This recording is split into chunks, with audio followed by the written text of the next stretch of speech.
Hi everyone. This story today is about being a charitable person, not being stingy in any way, not just money.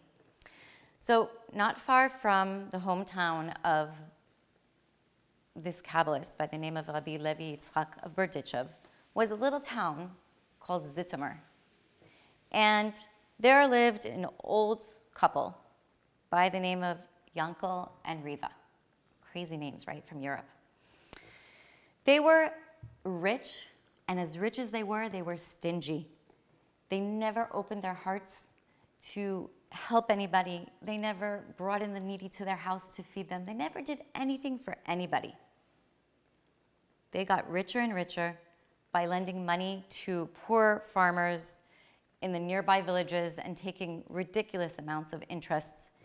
And they also demanded that the farmers supply them with eggs and cheese and milk every time they came to town. She, the wife, ran her own business and she hid the money. She would make a lot of money and she hoarded it and she would hide it in a secret place. So her husband didn't even know where the money was. They had only one son. His name was Shmuel. And he had a wife and he had 6 children and he was poor. He was so poor. He barely made a living. But both his parents would not help him. This man barely was able to feed his children, but his parents were so stingy that they wouldn't even help their own son. One day, the wife becomes very ill, and she's in bed, and she's too sick even to talk. And what is the husband worried about? Where she hid the money. That's what he's worried about. He's not worried about her well-being. He's not worried about anything besides she needs to get better so she can tell me where she hid the money. And he's begging her. He's trying to get it out of her. Where did you hide the money? But she didn't answer him. Now he's thinking, oh my God, maybe she gave the money away to her son. And now he's like having agita. Oh my gosh, what am I going to do?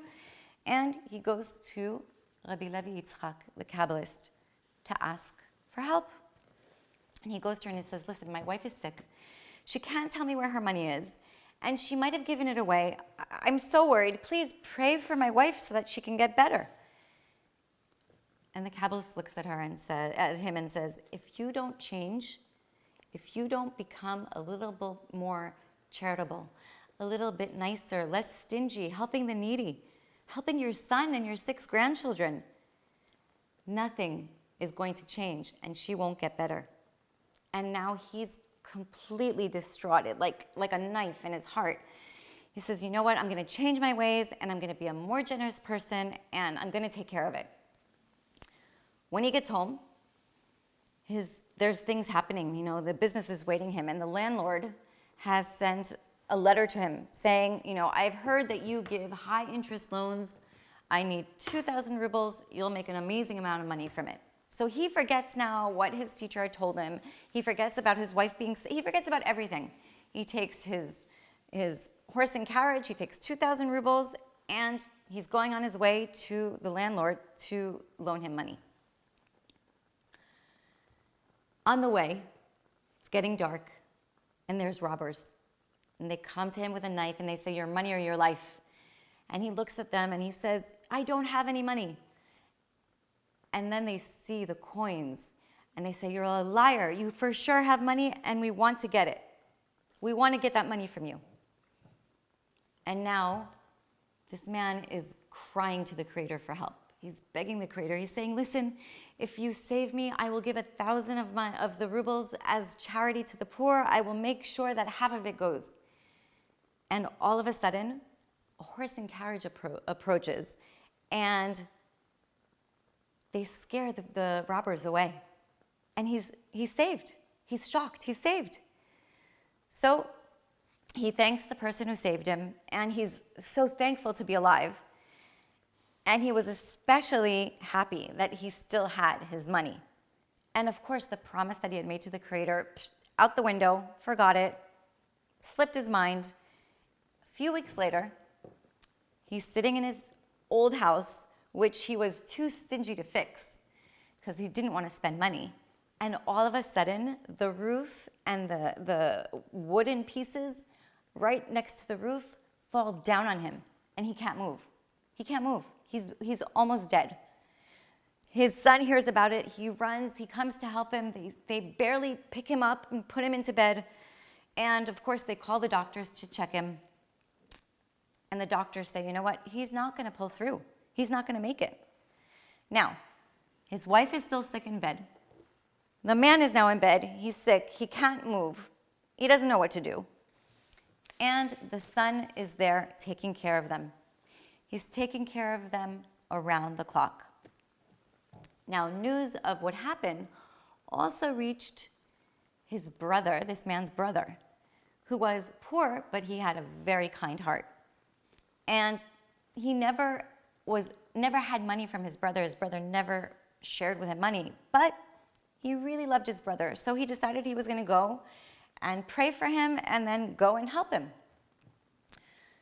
So his brother goes and he goes to his Kabbalist and he goes and he's praying to the Creator and he's saying, listen, I really am praying for my brother to get better. And the Kabbalist looks at him and says, listen, I told your brother before, if he doesn't change his ways, if he doesn't start caring about people, sharing with people, he's not going to make it. And he keeps on ignoring. But then he says, but he still has a chance. He can still change. So the brother runs to his brother who's lying in bed and he says, listen, I am making you realize that you have to give to get better.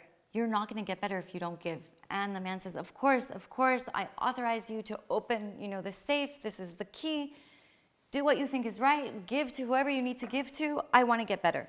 So the first thing he does is he gives the son money, enough money for him to, sustain his 6 children. And he takes some, he gives to the needy, and there's so much money left. Time goes by, and the man gets better, and he's able to get up. He's strong enough. He's walking around. And the first thing he does is he goes to the box where his money was. He opens the box, and he almost has a heart attack.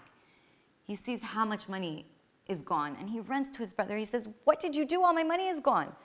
And his brother says to him, that's not true. You have so much money left. You don't realize how rich you are. And he says to him, no, I don't understand. And he starts sobbing. There was so much more. I can't believe how much money you spent. What did you do to me? I could have done so much with that money. And the brother looks at him and he says, but you told me to give. You don't realize that you wanted to give generously to charity? Wasn't it better? Wasn't it worth it that you got better? And he says to him, no, I never meant for that money to go, and I feel terrible. And he collapses. He collapses. Now the brother looks, he goes to get the doctors, and the doctors look at the man, and they say, he's not going to pull out of it. He never recovered. And a few days later, he died. His great wealth was inherited by his son, and in gratitude for his uncle, for all that his uncle was able to do for him, he brought them into their big mansion. And the son, unlike his father, was able to share, and he became richer and richer and richer than his father through being able to take care of all the poor and the needy.